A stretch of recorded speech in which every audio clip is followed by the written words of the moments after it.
윤 대통령이 구속 기소된 뒤에 맞은 이 첫 주말인 어제 전국 각지에서 그야말로 대규모 집회가 열렸습니다. 집회 현장부터 화면으로 만나보겠습니다. 싸우자! 싸우자! 싸우자!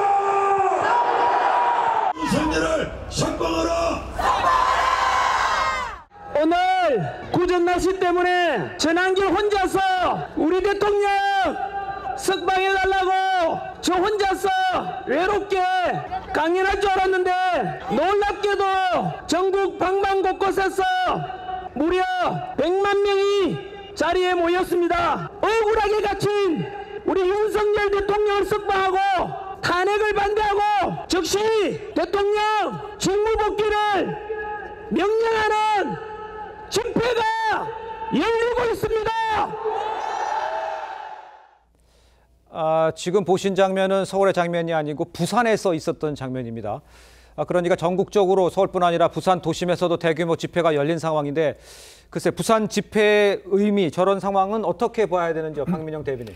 예, 사실 이게 광화문에도 엄청난 인파가 모였는데 이제 부산에도 거의 그에 버금가는 인파들이 모였다라고 저는 전해 들었거든요. 맞습니다. 그러니까 주최 측 추산으로는 뭐 100만 단위다라고까지 이야기를 하는데 사실 이 전한길 님의 영향력이 전 대단히 컸다라고 개인적으로 생각을 합니다. 사실 저도 영상을 몇 개 봤는데 이게 저 사실 소위 86세대에 가까운 나이 연배에서 이 젊은 층한테 직접 미안하다라고 호소를 하면서 좀 개인적으로 직접 바로잡기 위해서 발로 뛰겠다라고 60억 연봉까지 포기하겠다라고 했던 그런 여러 장면들이 저는 굉장히 진정성이 있었다라고 생각을 하고요. 또한 저희가 정치인들이나 특히 정파성이 있는 분들이 이야기를 했을 때는 또 그 진정성에 대한 또 대중적인 의구심들이 있을 수 있지 않습니까? 그런데 이 전한길 강사 같은 경우에는 과거 노사모 출신이었다라고 이야기할 정도로 좀 자신의 가치 중립적인 모습들을 또 보여주고 있는 것이고요. 또 그 메시지 자체가 이 전문가들처럼 정제되어 있지는 않지만 그 진정성과 호소력, 거기에 대한 그 울림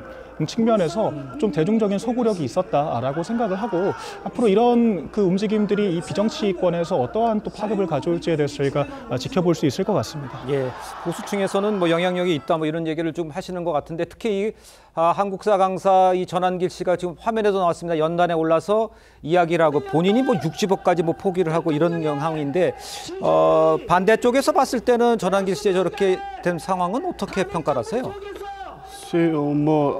매우 유명했던 강사가 그 영향력을 이용해서 어떤 정치적 선동을 하고 있다 이렇게밖에 볼 수 없습니다. 정치적 선동을 하고 있다 이렇게 보십니까? 그 내용 자체를 봐야 되지 않겠습니까? 극단적 편향성을 보이고 있습니다. 물론 주장에 동의하시는 분들이 있을 수 있고 그 자체는 존중을 합니다만 내용이 부정선거를 계속 주장하면서 세간의 관심을 끈 이후에 정치 전반의 문제, 특히 대통령 탄핵 비상계엄 내란에 대해 부인하면서 이것이 모두 불법이라는 대통령 측의 주장을 그대로 장외해서 지금 하고 있는 것이거든요.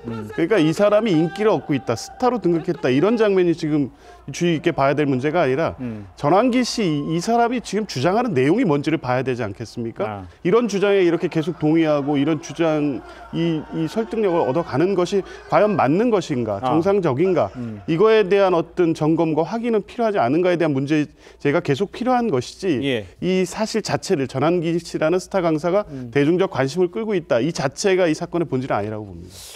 어떻게 보세요? 저까지 좀 화면에도 나왔습니다만 전한길 씨에 대한 생각과 함께 지금 신변보호까지 요청해야 되는 저런 상황까지 다 묶어서는 어떻게 평가하세요? 일단 저는 그 부정선거 의혹에는 동의하지 않습니다. 그러나 어쨌든 전한길 씨가 주장하는 바를 또 유튜브 조회수가 보면 상당히 높아요. 그러면은 그런 그 선거의 어떤 관리가 잘 이루어지고 있는지에 대한 의구심을 갖고 있는 분들이 상당히 많이 계시다라는 것을 읽을 수 있고 그렇다면 이걸 제도권에서 뭔가 선거 관리를 개선함으로써 그런 열망을 흡수해줘야 됩니다. 예를 들면은 사전투표에 관해서 그렇게 논란이 끊이지 않는다면은 제도를 한번 바꿔봐서 사전투표 대신에 뭐 본투표를 2일이나 3일 연속해서 하는 방향으로 제도를 개편해보고 그 결과를 확인해본다든가 뭔가 이렇게 제도권에서 그걸 받아 안아서 우리 사회의 갈등과 의구심을 해소해주는 방향으로 검토를 해볼 필요가 있지 않을까 그런 생각이 들고요. 그다음에 그 전한길 씨에 대해서 어떤 신변에 위협을 가하는 그 사람 또는 세력이 있는 것 같아요. 그러니까 지금 신변보호 요청을 한 것 같은데 자, 계엄이 왜 잘못됐습니까? 한밤중에 무장한 군인을 투입해서 국회를 장악하려고 했기 때문에 잘못된 거예요. 마찬가지로 어떤 자본주의 주장을 하는 사람에 대해서도 그 사상의 자유는 보호해줘야 되는 건 아니겠습니까? 그런데 그것을 뭔가 폭력적인 방법을 통해서 억압하려고 한다면은 그 역시 단연코 잘못된 것이다. 예. 이렇게 말씀드리겠습니다. 알겠습니다.